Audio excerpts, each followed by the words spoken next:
Assalamualaikum warahmatullahi wabarakatuh. Para santri dimanapun kalian berada, khususnya santri pesantren modern Al-Amanah Jenuwangi Sidoarjo, harapan saya kalian dalam keadaan sehat lahir dan batin, bisa menunaikan puasa dengan sempurna sehingga kalian pantas mendapatkan karunia rohani dari Allah Subhanahu wa taala berupa Lailatul Qadar. Amin Allahumma amin. Para santri, ada lautan hikmah yang Allah janjikan terhadap orang-orang yang puasa. Di antaranya diciptakan pintu khusus besok di akhirat, yaitu pintu yang disebut pintu Royan. Khusus pintu ini hanya bisa dilewati orang-orang yang bisa puasa sebagaimana yang Allah kehendaki. Semoga kalian, kita semua, termasuk orang-orang yang berpuasa dengan baik, besok di akhirat kita bersama-sama masuk surganya melalui pintu yang Allah siapkan, yaitu pintu Royan. Para santri, sebelum saya teruskan vlog ini, jangan lupa subscribe dan bunyikan lonceng agar kami termotivasi untuk membuat vlog baru yang lebih baik, yang lebih berkualitas, dan sebarkan ke Instagram, Facebook, Twitter, dan medsos yang lain. Kepada yang sudah subscribe, saya sampaikan terima kasih, dan saya berharap vlog-vlog yang mampir di jendela gawai kalian menjadi vlog yang bermanfaat dan memotivasi kita semua untuk bisa lebih merenungi segala sesuatu yang terjadi di sekitar kita. Para santri, saya berbahagia karena banyak jawaban yang masuk, dan sebagian besar 99% jawabannya benar. Tokoh kita yang kemarin itu adalah Kiai Haji Wahid Hasyim. Beliau memang seorang contoh orang yang cerdas dan otodidak, tanpa harus mengikuti pelajaran formal sampai gelar tertinggi, tapi ia mampu beradaptasi dengan berbagai tantangan yang diberikan oleh kehidupan, sehingga dalam berbagai organisasi beliau selalu tampil sebagai seorang pemimpin, termasuk juga di organisasi di mana beliau tumbuh di habitatnya, Nahdlatul Ulama. Beliau juga seorang pemimpin. Ini pelajaran penting buat kita bahwa sekolah formal bukan satu-satunya cara untuk mencapai prestasi tertinggi. Dan buktinya Kiai Haji Wahid Hasyim ini mencapai prestasi tertinggi dalam kehidupan, juga dalam aktivitas intelektual, tanpa harus mengikuti pelajaran formal. Terima kasih kepada yang sudah memberikan jawaban. Para santri, tokoh kita yang akan saya ceritakan ini adalah tokoh yang lahir dari desa Sodetan, Lasem. Ayahandanya namanya Haji Ahmad, ibunya namanya Kosimah. Anak ini dinamai Muhammadun.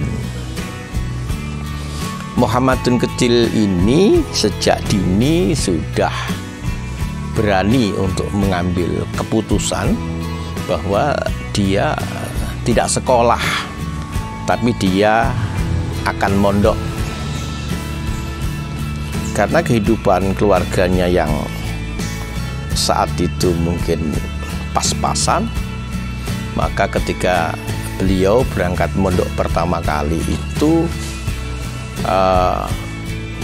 bekalnya hanya cengkir, kencengi pikir. Dia hanya membawa 3,5 kilogram karak dan 3,5 sen uang. Dan dia harus berjalan dari rumahnya ke pondoknya itu sekitar 34 kilometer. Dan ketika mondok sudah berbulan-bulan, orang tuanya juga belum sempat untuk memberikan wesel. Waktu itu masih pakai wesel atau kiriman uang. Beliau bertahan di pesantren dengan menjual kitabnya yang sudah dikasih makna. Kalau dalam bahasa pesantren sudah disahi.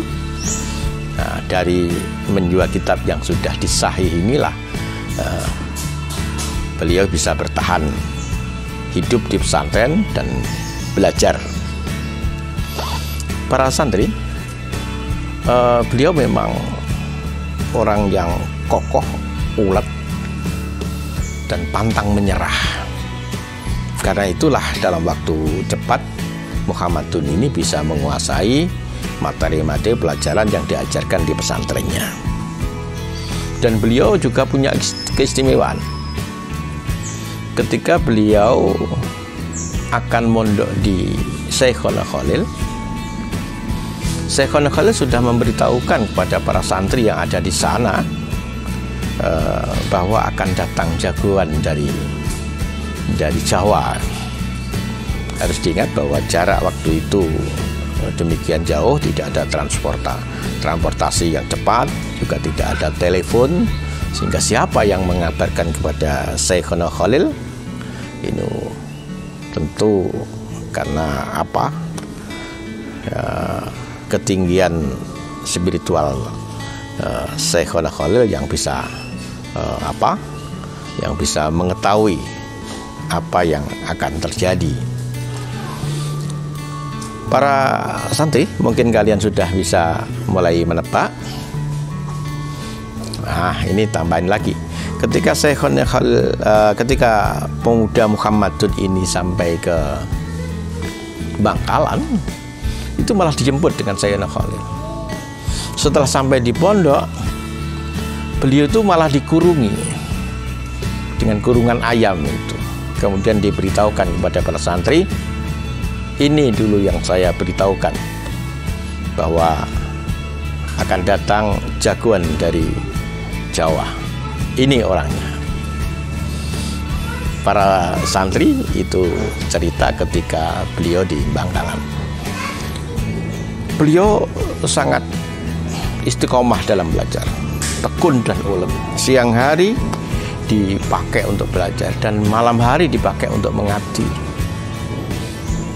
Malam hari beliau harus mengambil air untuk kebutuhan santri yang harus diambil dari jarak yang sangat jauh, sekitar 2,5 kilometer, dan beliau harus berjalan untuk itu selama bertahun-tahun, dilakukan dengan penuh khidmat kepada pesantren dan kepada kiainya.